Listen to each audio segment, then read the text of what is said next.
Well, good evening and welcome everybody. Um, Good news, we are out of lockdown. Although really there's not a lot of changes there with tier 3 and all that. But it's not all doom and gloom. There is very good news ahead. Vaccines are on their way, in fact, crossed the channel this afternoon to finally conquer COVID-19, which should make 2021 a much more hopeful, happy and normal year. And only last week it was announced that a new blood test, you probably read about it, about to be trialled in the UK, has in the early stages of research produced really exciting results, claiming it may well be able to identify a whole range of cancers in their very early stages in the body. So I'll be asking two of our leading cancer specialists in the country, who are our special guests tonight, and who will be known to most of you, I should think, for their reaction to both these seemingly very hopeful and positive developments. Yeah, Professor Tony Howell and Professor Gareth Evans, who are leading lights in our Prevent Breast Cancer charity, are, as you can see, joining me tonight from wherever they are now.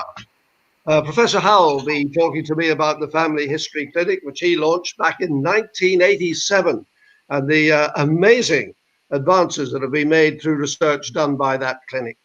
He has just co-written a paper about the work that's taken place there, the achievements, which we'll hear all about tonight, well before publication.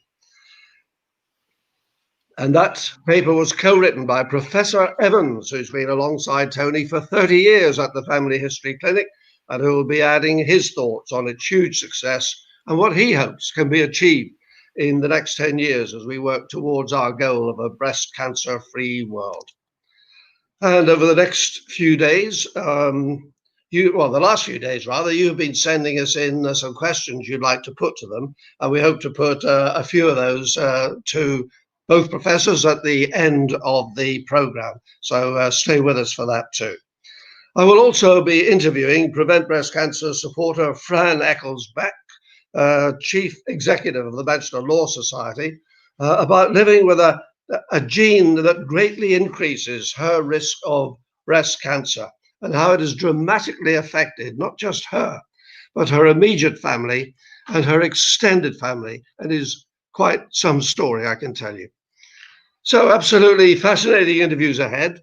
But let's start just with a quick reminder of the stark facts behind the need to keep all the really hard work going in research projects to improve breast cancer treatments, prolong and save lives, and eventually wipe it out together. There are the statistics. And 55,000 this year alone will be diagnosed with breast cancer. And in fact, 150 of those were diagnosed today. So you can imagine how they're feeling at this moment this evening. 1 in 9 women in the UK will get the disease at some stage. And by the way, it's 1 in 1,000 for men. 11,500 will not survive breast cancer, sadly, and 1 in 10 breast cancers are diagnosed late. So Prevent Breast Cancer, as we said, is trying to bring those figures down and eventually wipe out breast cancer.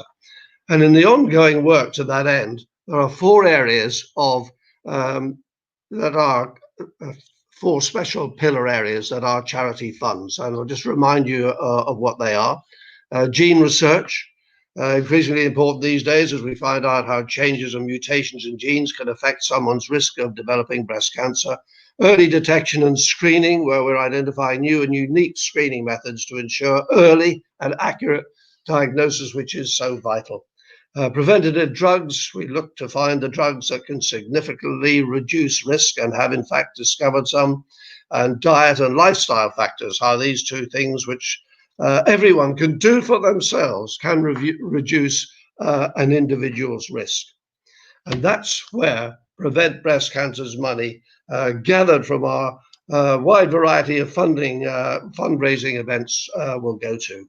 So vital when you consider, there's an important statistic, when you consider that only 4% of the government's cancer research funding goes on prevention.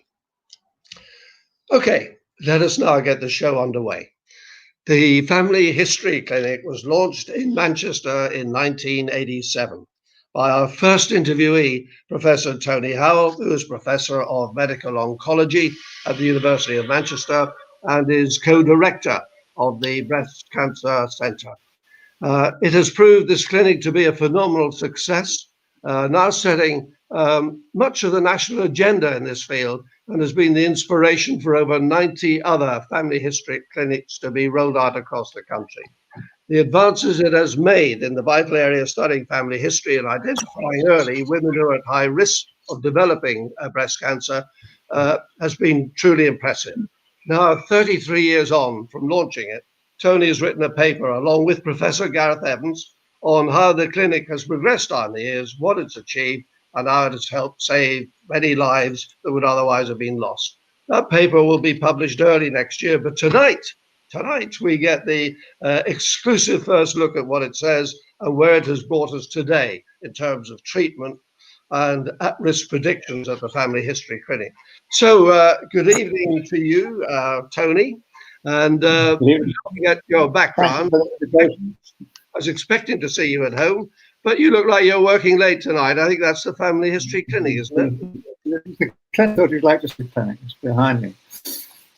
Very good. Well, we admire your long hours.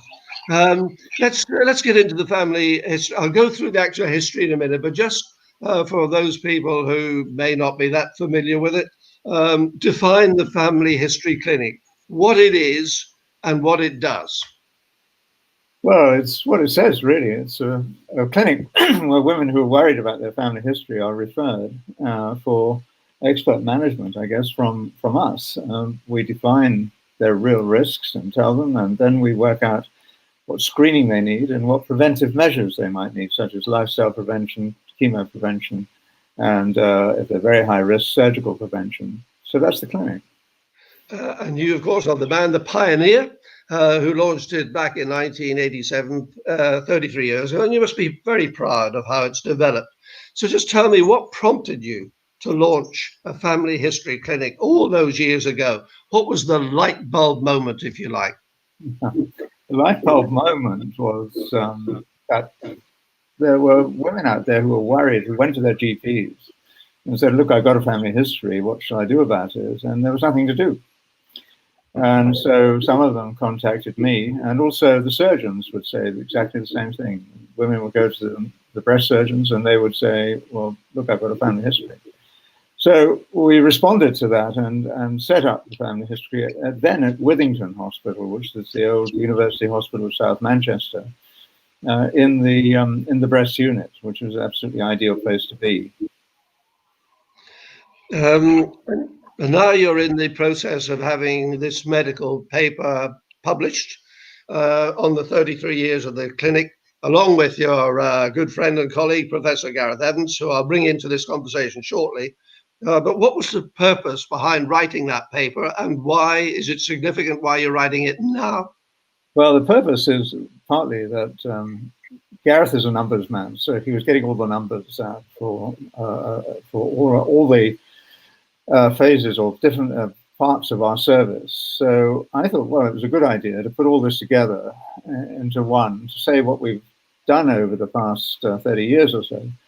But I think the other thing, which I think is very important, is that I think, and I hope this will come out during the conversations with Gareth, myself, Lester, and others, that that this is a moment for change, that we've done a lot and we can see a clear way ahead, which will be better than we've done so far. So that was another reason for writing this paper, which actually, as you say, has been accepted for publication. It may well come out before Christmas. We don't know yet. If it does, that would be a great Christmas present for us all, because this is our 33rd year. Well, that's fantastic. And before we talk in more detail about the content of that paper, just paint a picture for us of the clinic as it was when you first set it up in 1987, and the clinic as it is today in the Nightingale Centre there beside Wythenshawe Hospital. I was the dog, and I had a secretary who did some of the work. So there were two of us, and we were referred patients by GPs and also by surgeons. So we responded to that and sorted out screening. But at that time, gene testing hadn't been invented, nor had chemo prevention, nor had risk-reducing surgery. So there were other things to come in the future.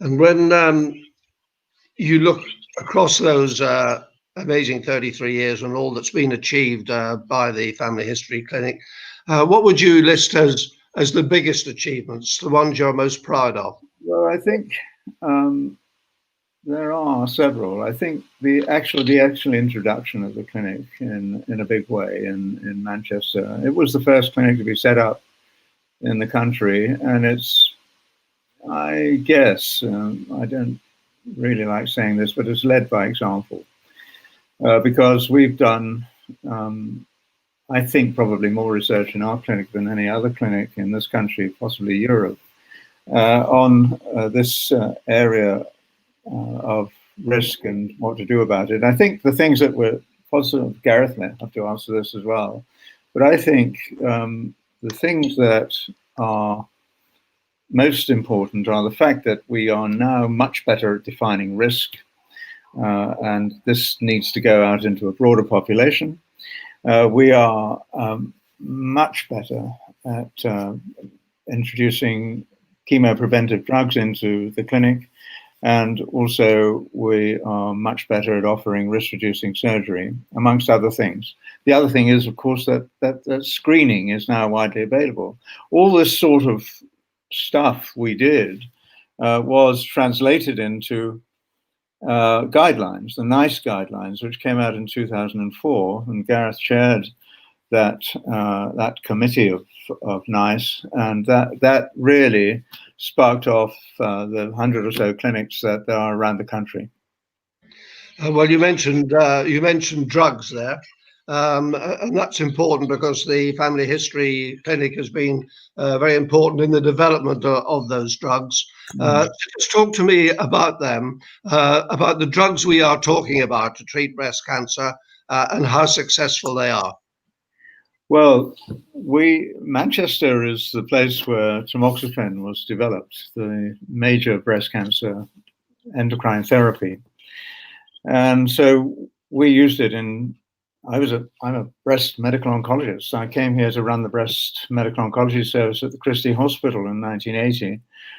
And so we developed further tamoxifen at that time to treat women with breast cancer.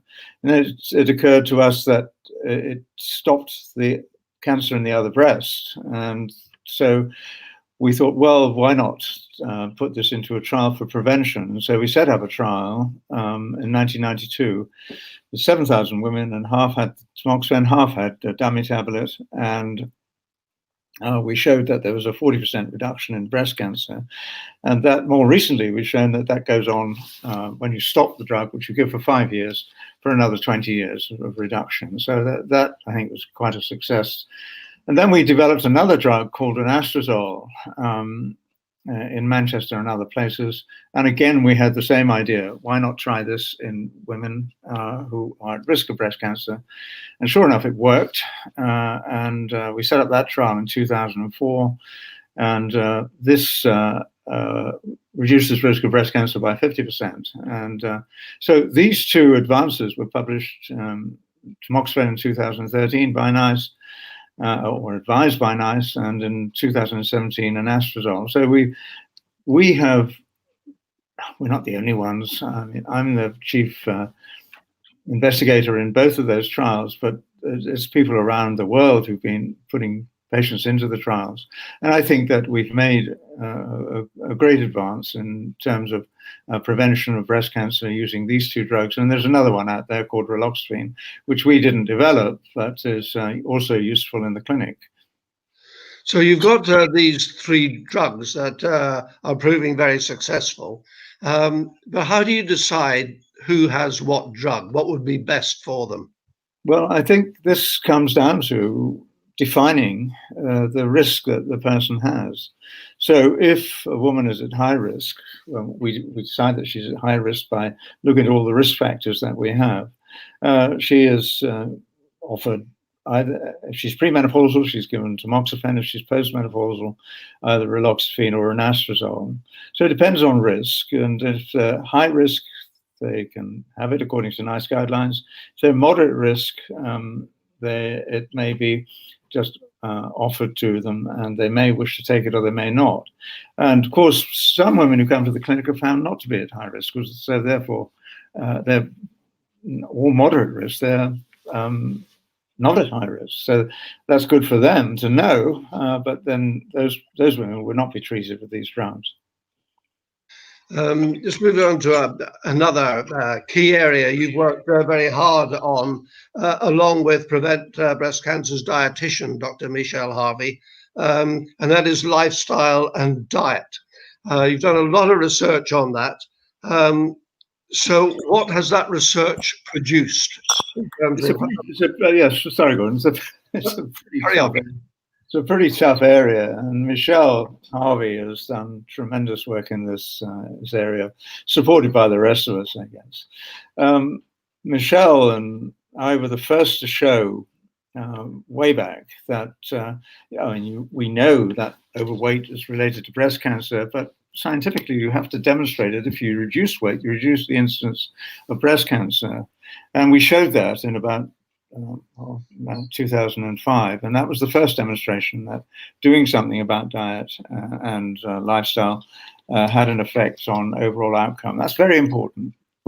So over the years, what Michelle has done is to try and pioneer new ways of dieting. So as you know, the 2-5 diet came out of Manchester. We did, between us all, but Michelle leading it, we did the first studies on using the 2-5 diet compared with a standard diet, and showed that it was better. And we wrote that book, which became a bestseller, which was very good for finances, for Prevent Breast Cancer.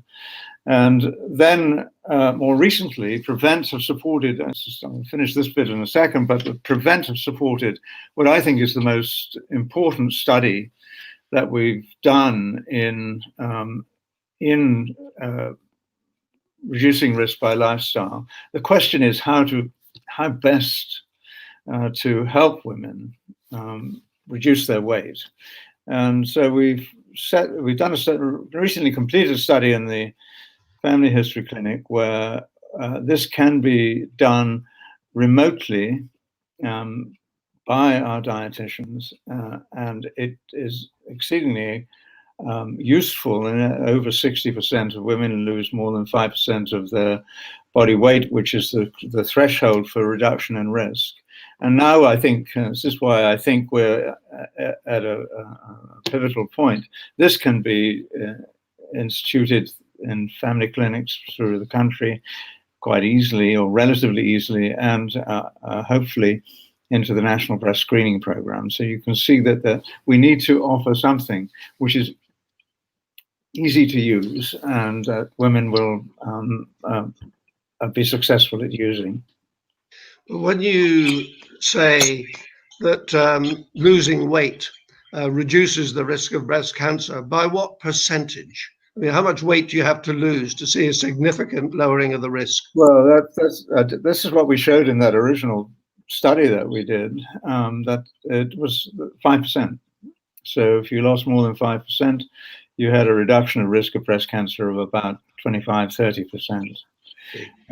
But the the biggie in that is that not only do you have to lose that, but you have to keep it off. And if you can keep it off, and obviously that's also the trick, then you reduce risk. Well, our evidence suggests that our own and other people's evidence suggests that you reduce risk by about 25–30%. And Professor, are you getting through to women? Do you think this statistic is getting through to women? Because this is a big reduction, and yet these things have been publicized for a long time. Lose weight, lower your alcohol intake, etc., and it doesn't seem to get through that well. I think you're absolutely right, and that's the next frontier. and that's where we need to go. And that's why Michelle suggests, and Gareth and I really think this is a great idea, is to put it into the national screening program. 70% of women are screened every 3 years, and so nothing else is, if you like, done in terms of the screening program. As women have mammograms and little else up to now. And so there's a great opportunity to offer the opportunity to lose weight. And the same applies to women who come to family history clinics who are already at increased risk, that we can more widely use it in that. But the trick is getting it out there, and that's the next frontier. Yeah, I notice in your paper, which I can assure you I read, not sure how much of I understood, but I read it all anyway. But it was recommending that women who are overweight should do 150 minutes of moderate exercise a week, which is about roughly 20 minutes a day, and only 14 units of alcohol. And that's probably going to be difficult because that's going to shock a lot of people when I just read the units here. Because everywhere you see, everybody talks about going home and having a nice bottle of wine with their meal. You even watch Escape to the Country on telly, and they're always looking at the new house. Say, oh, I can see myself here having a nice glass of wine every night, etc. And 14 units of alcohol. One small glass of wine is 2.1 units. And remember, it's 14 units we're looking for over the week. And that's 2.1 for a small glass of wine. Most people do a large glass of wine, which goes to 4 or 5 units. 6 small glasses of wine per week is what's recommended to keep within the limit. 6 pints of lager per week. Or 5 pints of cider per week. People are going to do that. We're not saying give it up, and that's no, but that's keeping it at a pretty low level. We sound like Jonas, and don't do this, don't do that. We don't want to be like that, but that's a fair amount of alcohol, and that is the sort of threshold. Above that, your risk starts going up. And so that's why we recommend it. Same with the exercise. 150 minutes a week. Wow, yes, for some people it's an enormous amount. But we need to advertise it because that's the amount that the studies indicate that you need to do to help reduce your risk of breast cancer. And let's face it, it's good for you, but it's good to prevent other diseases such as cardiovascular disease and diabetes. You're right. We're banging the drum, and we've got to get better at banging the drum and helping people keep maintaining the health. I tell you one thing that we really ought to do, and Sasha Howell is particularly interested in this, as is Mary Peggington, who's Michelle's right-hand lady, is to prevent weight gain from the age of 20. If you did that, you would also cut risk by about 25 to 30%. If everybody didn't gain weight with all the things which are pressurizing us, and if we could help women to avoid that weight gain, that would be also terrific. Oh, interesting stuff, and we've started banging the drum there tonight about it. But as I mentioned earlier, in the for 30 of the 33 years of the Family History Clinic, Professor Gareth Evans has worked alongside you, and the two of you are co-authors of this medical paper that you've produced for publication. So let's bring him in now. So welcome to the Professor of Clinical Genetics and also co-director with Tony of the Prevent Breast Cancer Centre, Gareth Evans. Hi to you, Gareth. Now, before we go into the more important advances made by the Family History Clinic, just tell us why you decided to get involved with the clinic and with Tony way back in 1990, and how important you believe the clinic's work has been. So when I started in 1990 in Manchester, I wasn't a consultant. I was doing a research fellowship, and the specific remit of that research fellowship was to set up inherited genetic cancer services in the Northwest. And so one of the first things I was told I needed to do was to go and join Tony in the Family History Clinic and see how it all worked.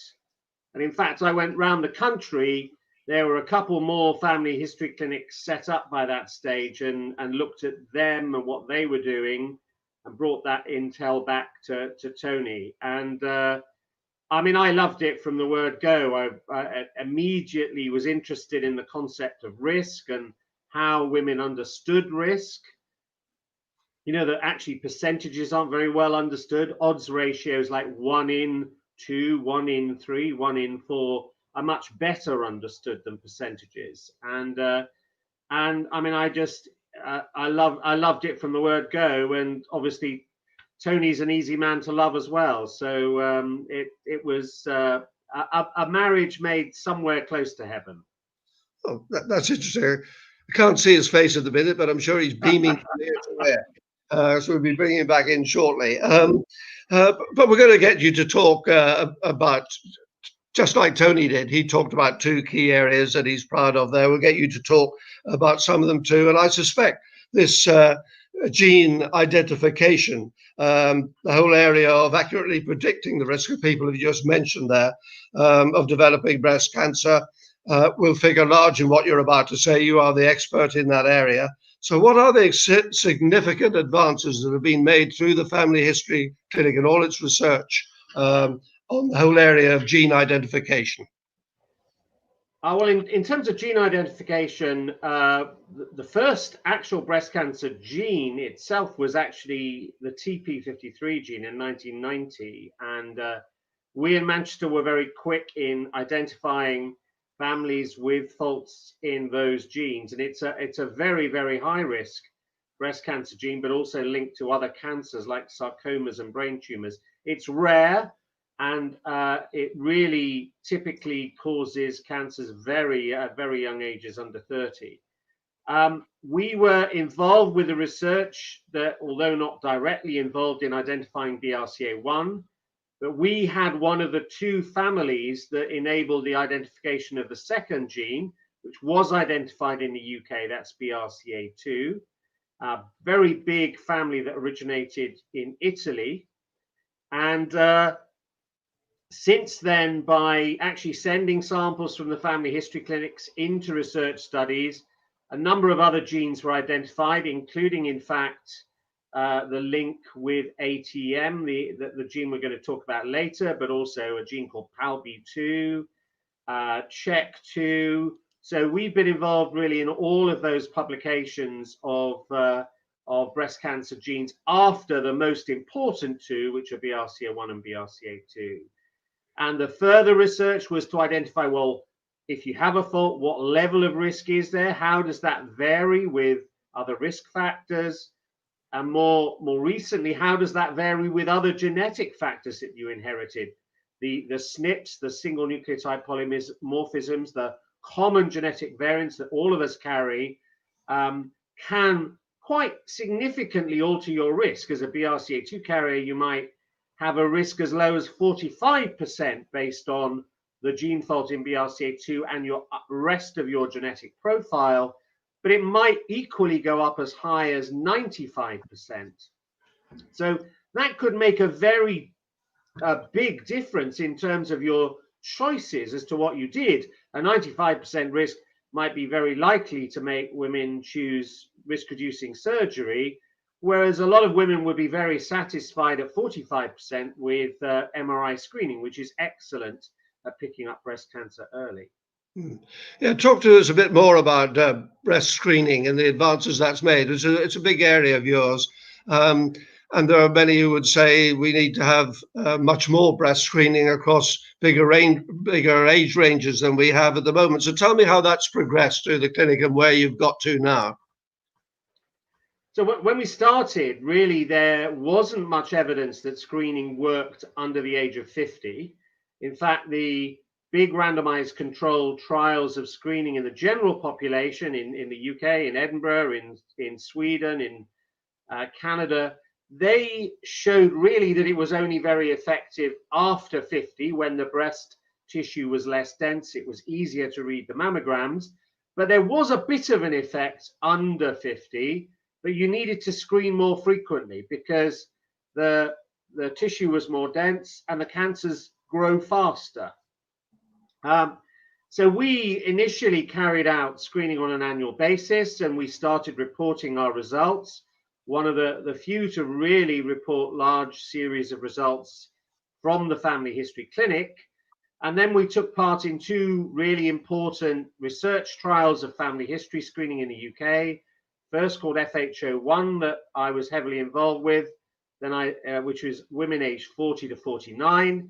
Then I led the FHO2 trial of women aged 35 to 39. And both of those showed that we do pick up the majority of cancers. Over 70% are picked up at screening, and that those cancers are much smaller and predicted to be much more likely to be cured. And in fact, we showed in FHO2 that those women did better than women from a control group in a study called the POSH study with family history. So over that 30-year period I've been involved in the clinic, we've published a lot of research that shows that mammography screening is effective.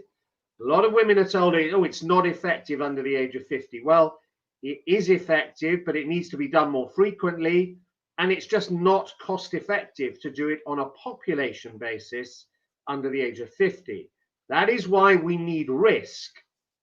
And if we can now risk stratify the population, potentially in their 30s, we can identify probably 20% of women who are at sufficient risk by what we call nice moderate risk, which is a 3% risk in the next 10 years. They are at sufficient risk to be screened annually, and those women will develop nearly 50% of all the breast cancers. So we'll have a significant effect on reducing cancer deaths from breast cancer in women under the age of 50. If we just use family history alone, we only detect 3% of the population, and those 3% develop about 6 or 7% of breast cancer. So we're only scratching the surface. And that's one of the reasons that we've changed our clinic name from the Family History Clinic to the Family History Risk and Prevention Clinic to reflect that. The other major breakthrough has been MRI screening.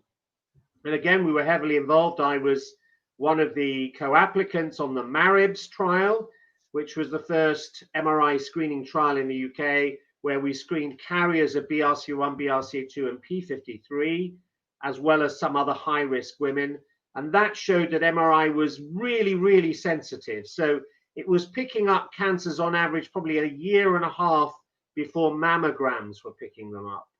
And that's really important in particularly BRCA1 carriers who have very fast-growing tumors. And it really does make a difference. We see extremely high cure rates, above 90%, in women that are having a combination of MRI scans and mammograms. Now, Gareth, I mean, we've been talking here about a family history of breast cancer because we've been talking a lot about the Family History Clinic. But there will be a number of women watching this evening who have no family history, but worried about the risk of breast cancer. So what about them? So it was exactly my point about the young women study. We would like to actually introduce a risk assessment in the 30s, probably around 35 years of age. From that age, we've shown that screening can be effective with mammograms.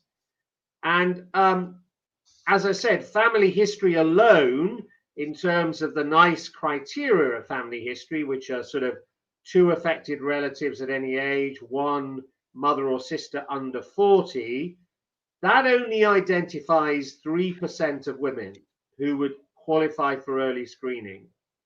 If you do a standard risk assessment and introduce the other risk factors, like when you have your children, having children later is a risk factor. Not having children is a risk factor. Having your period start earlier is a risk factor.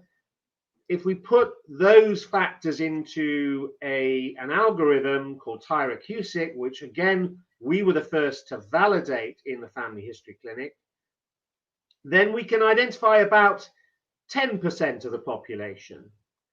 But they only develop about 20% of the cancers. But then if we add in the density of the mammogram, the breast tissue on the mammogram, the more dense the breast tissue is, the more the risk is. And we also introduce these tests for the common genetic variants, the so-called SNPs, single nucleotide polymorphisms. We are now using 313 of these in a polygenic risk score, and using those three things together, the risk algorithm with the standard risk factors, family history, other risk factors, density, and the SNPs, we can then boost it up to 20% of the population that would qualify for screening, and virtually 50% of the cancers occur in that 20%.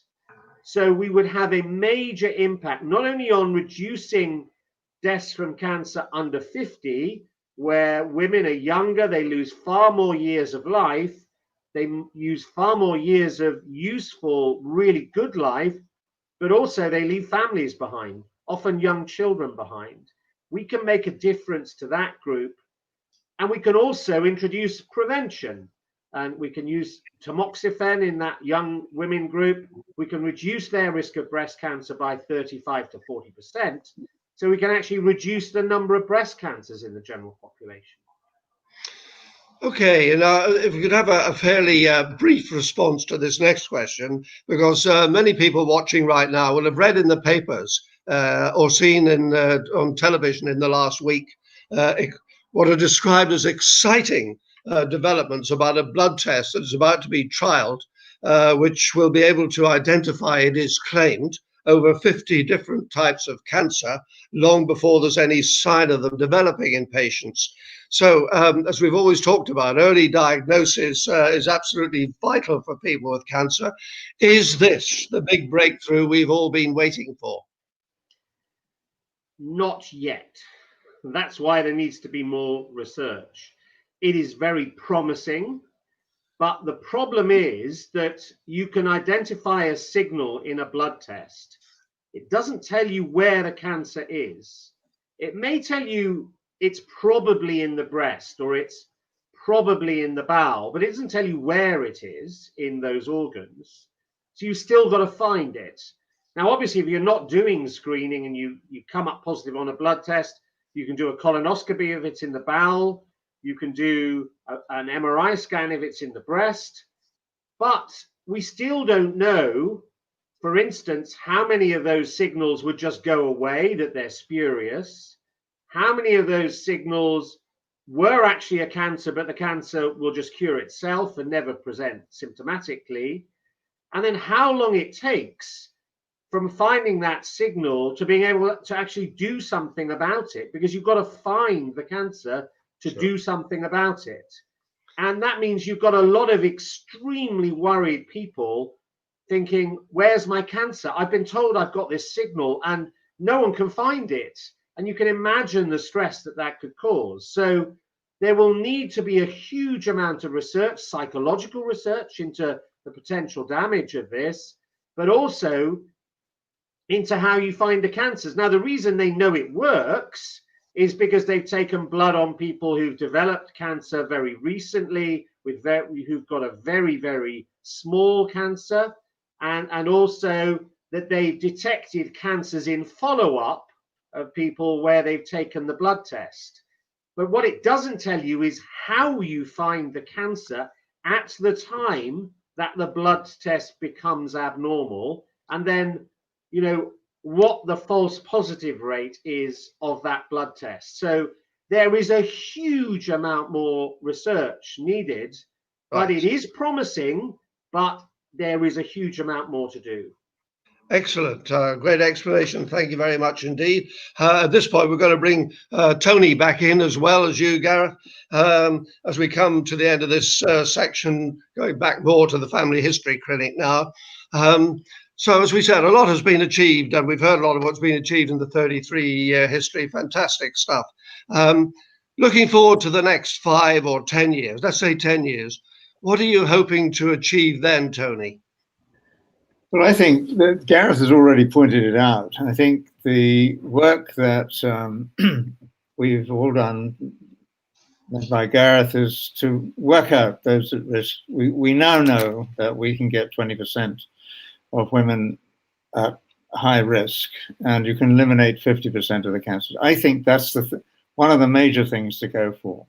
And then the second thing after that is that if you have that information, you've got treatments that you can give, or you can screen, and you can give preventive therapy and also lifestyle change. So that I think, to do that in young women, and also we haven't talked about the work in the screening program, because it's in the National Breast Screening Program, because you could argue that's not relevant to the Family History Clinic, but that's the test bed of the effectiveness of these new ways of defining risk, so that we can then put it into the population of young women. I think women should have a mammogram at the age of 40, a one-off mammogram, see what their density is, take their snips, and see who we need to go on screening and who can wait for screening until the age of 50. And I think that would be a major, major advance over the next few years. Yeah. By the way, I talked about the next 10 years, what you hope would be achieved. Bearing in mind, Tony, that you are, well, I'll not give away your age on the screen, other than that you're the same age as me and I'm 78. So do you wish to go on much longer with the family clinic? I don't know why you keep talking about this age thing. I was crazy. Well, what's 78, mate? If Joe Biden can become president of the United States. But I got to convince the university that they think the same way. That may be a little bit difficult. But look, come on, it's very exciting. You heard us talking. We're still excited, despite these advanced years, and there's a lot to do to try and get things better for women. Okay, let me throw, as I look at the clock here, and it's pressing us, we've still a bit to get through. Let me throw you finally then to each of you, the curved ball, if I can call it that, the curved ball. We may well have COVID-19 vaccines available to have injected in our arms. Some people anyway, by the end of this month, maybe even a little sooner than the end. The NHS comes first, then the care homes, then the old and vulnerable group will be offered it. So Tony, you and I are in the old and vulnerable group. Can I ask you as an expert, if they tell you tomorrow, we've got the vaccine here, you can have a jab right now, is it yes or no? Yes, it's just absolute no-brainer. It's very exciting that they developed this over 1 year. That's the march of science. Less than a year. Right. Less than a year. Yes, Gareth. Right. I was going to say, Gareth, yes or no to you? Oh, yes, definitely. Of course I'd have it. I'm going to be offered it because, well, you keep pointing out my age. I hate that. But, I can go and get it. Twice. I'm just sorry, Gareth, you came in, you said you're a yes, you definitely have it, yes? Yes, I mean, all these scare stories that the anti-vaxxers and everything, it's the same old, same old. It's a complete no-brainer. I mean, we will save tens of thousands of lives in the UK alone by having the vaccine program.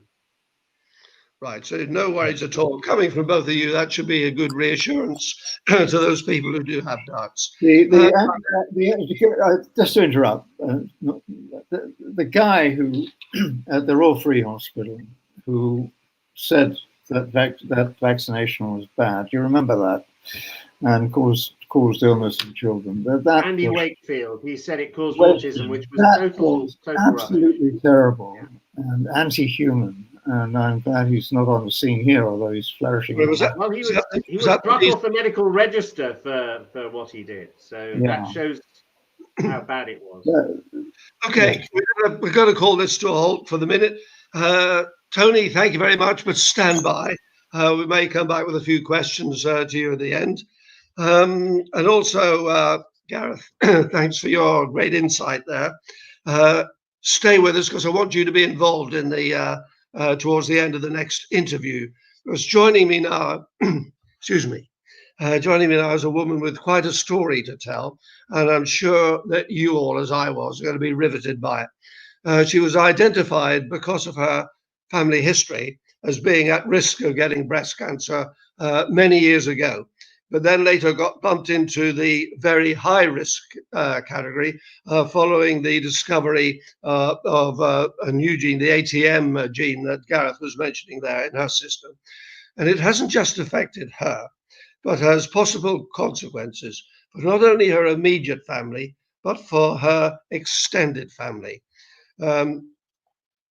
So the discovery of it has obviously enabled her and her family to take immediate steps to minimize the risk as best they can of contracting cancer.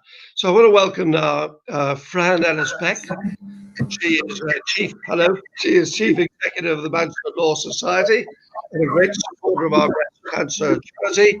And at one time thought she would be on this program tonight, but she was stuck for 3 hours on the M6 motorway during an accident.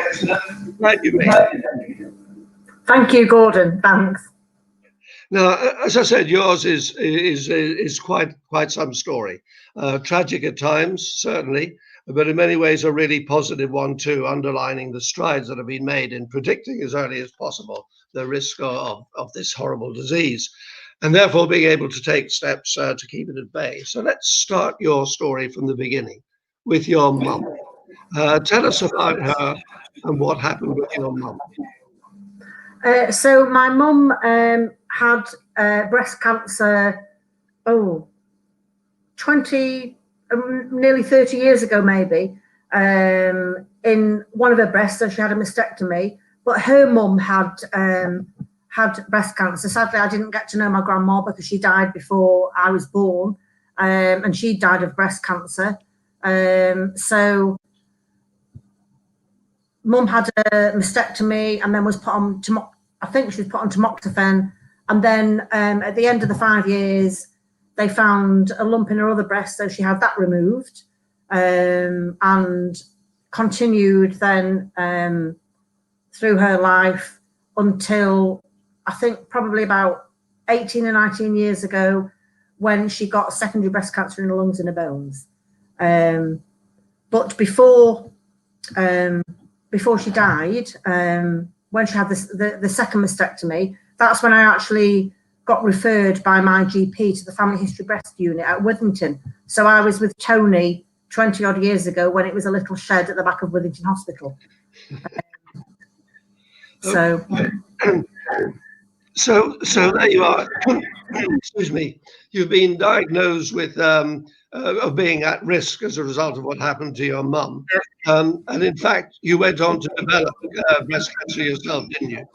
I did, and when I was diagnosed as being at risk, as a familial risk, my GP referred me to the Family History Breast Unit at Withington, and I had annual mammograms, and I think that's definitely what saved my life. So in 2016, I went for my normal annual mammogram, and I got a call back, and I wasn't that particularly concerned because quite often you get a call back because, you know, there may be a bit of a smear on the screen or whatever. And I got called back and went in thinking nothing's going to happen. It was just before Christmas in 2016.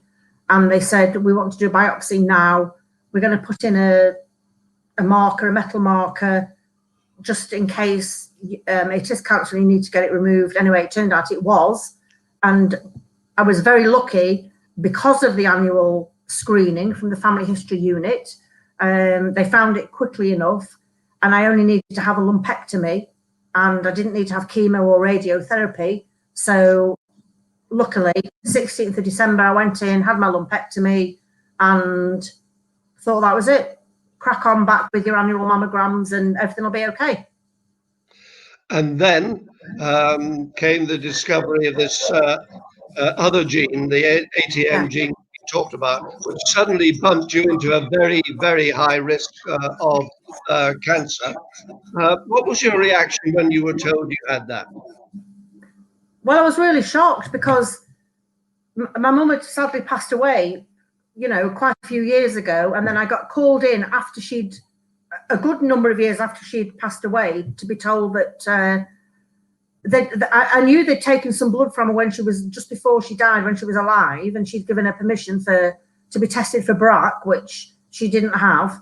And then I got called in maybe 12 years after she died to say that she had ATM, and I needed to be tested for that. And so did my siblings. And I was tested and found to have it.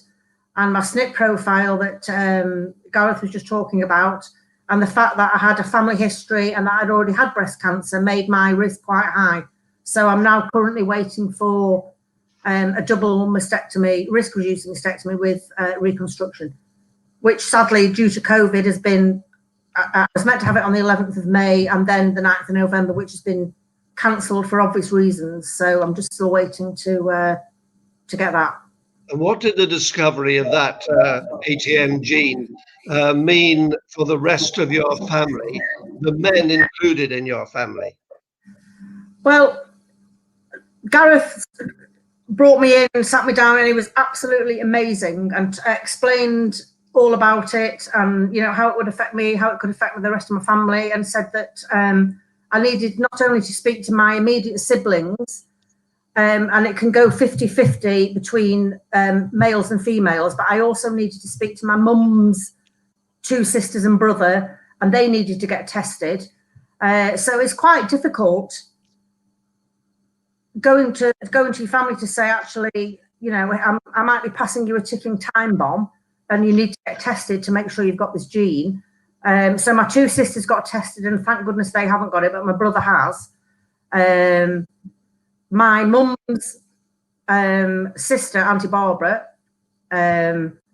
who's in her 80s, actually had to have a mastectomy because of breast cancer in December, and she's been tested and she's got it. So all of her 8 children have to be tested. And it's a 50-50 chance. So you've got to get up your kids tested, whether they're the girls or boys, if you carry the gene. And how does it affect the boys? Well, if I carry the gene, I only have one child, Jack. I have a 50% chance of giving it to a girl or a boy. Just because you're a female doesn't mean you're going to get it. Yeah, but does that mean even your son is now in a risk of cancer? Yeah. Well, it affects the boys because I have 2 sisters and 1 brother. My 2 sisters don't have it because they've been tested, but my brother does. So he's got it, and he could pass it down to his 4 kids. So So, I mean, it's tragic, but at least they know and they're able to take steps about it. Just tell me finally, because we've been talking about the Family History Clinic, what that clinic has meant for you, your experience of it, and the treatments you've got there, and the way you were dealt with. Well, I've been attending, as I said, since it was at Withington, so probably for 20 odd years. I go every year for a mammogram. You get to know the staff. That I've obviously met Tony and Gareth quite a number of times. They are like my gods. They're just amazing. They make you feel so safe. They tell you everything that's going on. They let you know about your risk, what you should do, what you shouldn't be doing. They've saved my life, along with the breast care nurses, and my particular breast care nurse, Claire Murphy, who is amazing, and all the staff at Prevent Breast Cancer. Is like one big family, and I can't tell you how much they've meant to me and helped me in my journey and continue to support me in my ongoing journey. I don't know what to do without them. Fantastic stuff. Fran, just a quick word with Gareth alongside you now. Gareth, we are pushing the clock, I have to tell you now. But just tell us very briefly about this ATM gene. Just a little bit more about it and how you deal with it. So it affects about 1 in 300 people carry a fault in ATM. So it's actually more common than BRCA1 or BRCA2. On average, it increases the risk of breast cancer by about 2 to 3-fold. But when you have a strong family history and you inherit the wrong combination of SNPs, it can really push your risk up, like it has for Fran. For men, the main issue is prostate cancer. It like BRCA2 increases the risk of prostate cancer.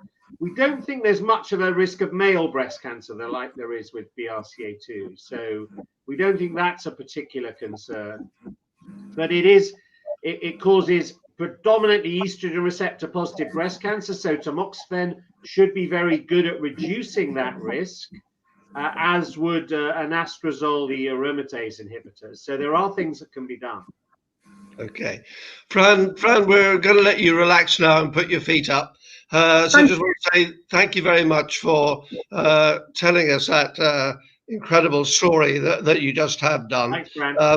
And I know it can't have been easy for you, and we're very grateful for that. And we wish you and your family the very best of outcomes.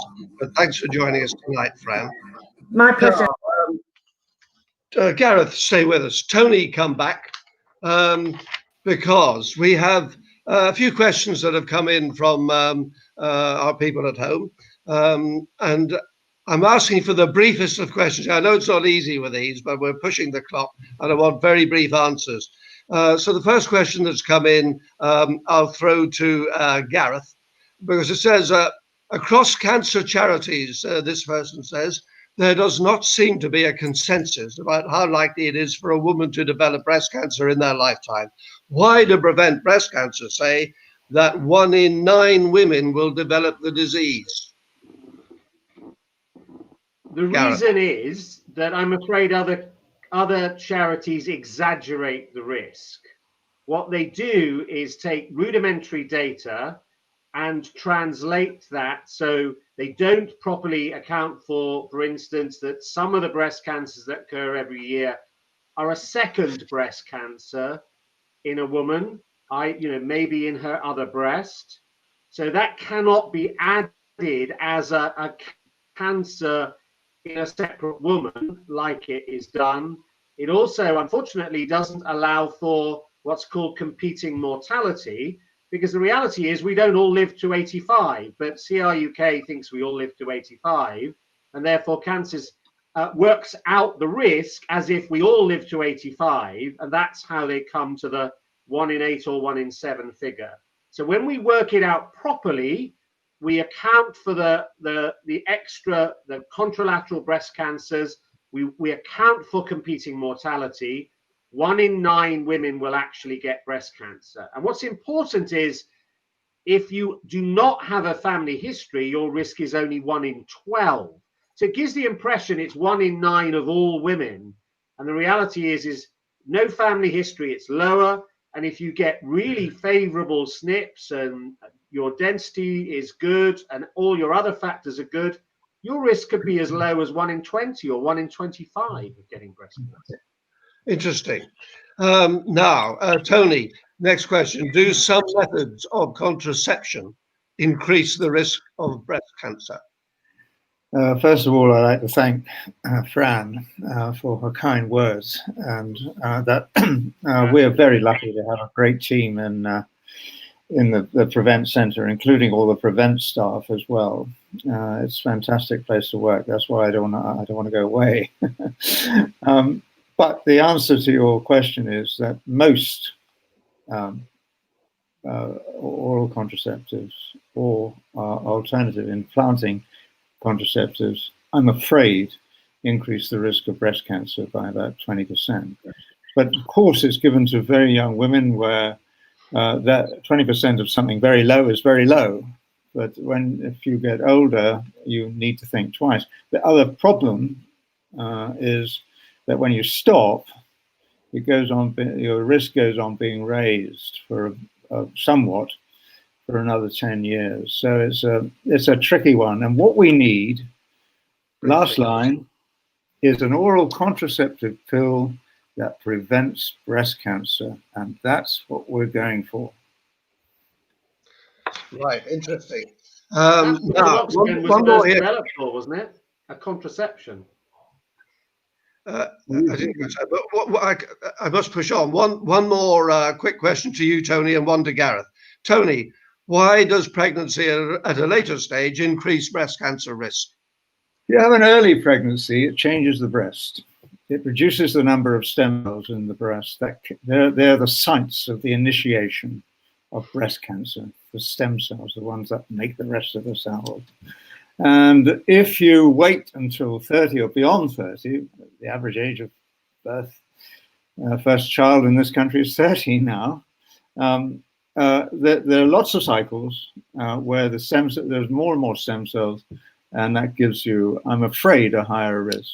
There's not much we can do about that. You just have your baby when you want it, but we need to allow women to make choices and know that information. Okay, Gareth, finally, a question here. Is tamoxifen, we've sort of touched on this, but is tamoxifen recommended for BRCA1 positive women who do not want to have surgery?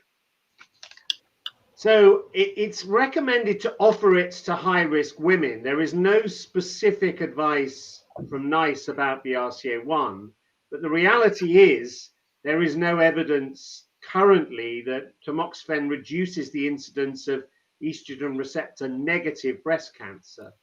And 70% of the breast cancers that occur in BRCA1 are estrogen receptor negative, compared to only 16% of the breast cancers with BRCA2. So it is likely to work much better in BRCA2 than it does in BRCA1. So I tend to downplay tamoxifen as an option in BRCA1 because there is not very much evidence that it will be effective. There are some observational studies that suggest it does reduce the risk, but there just aren't big enough studies that give us really, really good data that we can hang our hat on and say, yeah, offer it to BRCA1 carriers. Right, we've got to stop it there. Thank you very much, Tony. Thank you very much, Gareth. Absolutely fascinating stuff. And thank you so much for being with us tonight. Thank you, Prevent. Thanks, Prevent. Good. Right, we've come virtually to the end now. But you see the importance there of research. All those developments have come from research. Research. That's what Prevent Breast Cancer is about, funding research. And we fund programs every year, although they're on hold at the minute because the money isn't coming in because we can't hold the big fundraising events that we used to.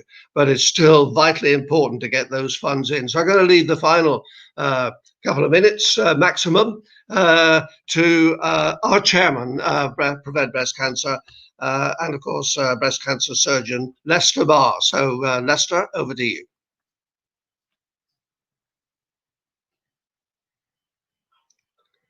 Bear with. He was there, and I'm sure he is there, but we're just fishing around. There he is. Right. We've got you back now, Lester. Just a final short piece now about funding. Well, yeah, first of all, can I say hello to many of our long-term supporters who I know have been watching this evening. And I hope what you've picked up this evening is how much, with your help, we have achieved in recent years.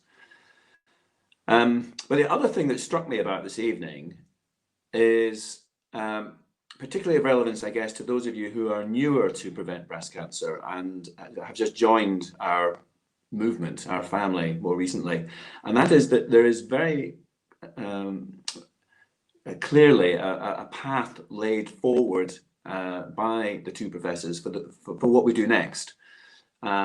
So having achieved so much with the Family History Clinic, the next 5-10 years are going to be focused much more on trying to help women who don't have breast cancer in their family to try and prevent breast cancer in that group and really in the whole population of the UK.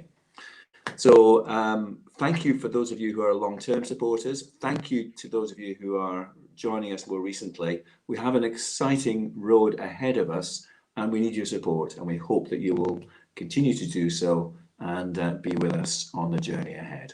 Thank you. Well, there you are. You'll have seen going across the bottom of the screen as it is now, how to donate if you'd like to. Every penny counts. We need it. So if you can help, we would be very, very grateful. Now, just before I say a final goodbye, let me draw your attention to a Prevent Breast Cancer online event being held on Friday of next week, December the 11th. It's a fabulous show called Christmas Celebration, which will feature performances by hugely talented musicians, wonderful choirs, talented singers. It's the perfect way to get the Christmas spirit going. Tickets available through the Prevent Breast Cancer Charity website, and we'll come with details of how to watch it when you go in there. It's live at 7 p.m, as I said, tomorrow week's 11 o'clock. It'll be on Prevent's YouTube channel. Details of how to get that up on your telly or laptop or iPad at home will be provided with a ticket. And tickets are free, though we would be very pleased, obviously, if you gave a donation when you buy them. It's so important for us for that. So if you can donate, please do. And I'm sure you love the show on Friday week at 7 o'clock. So that's it. More updates like this one tonight. Hope you found it fascinating and interesting. But more of them on the work we're doing with Prevent Breast Cancer coming your way in the months ahead. So do watch out for advance warning popping up in your emails or on the website. And by the way, a very quick thank you to Pixel Inspiration, who have given us free of charge their fantastic facilities here in Broadheath, for which we can put this program out. Big thank you to them. And so to all of you, enjoy your Christmas as best you can in whatever circumstances you are in at the minute. But please, as always, be sensible with mixing. Do stay safe. And remember, the vaccine is here now, and life will definitely get much better. And dare I say, back to normality between Easter and next summer, we hope. So it's going to be a great 2021. Thank you all for watching, and a very good night to you.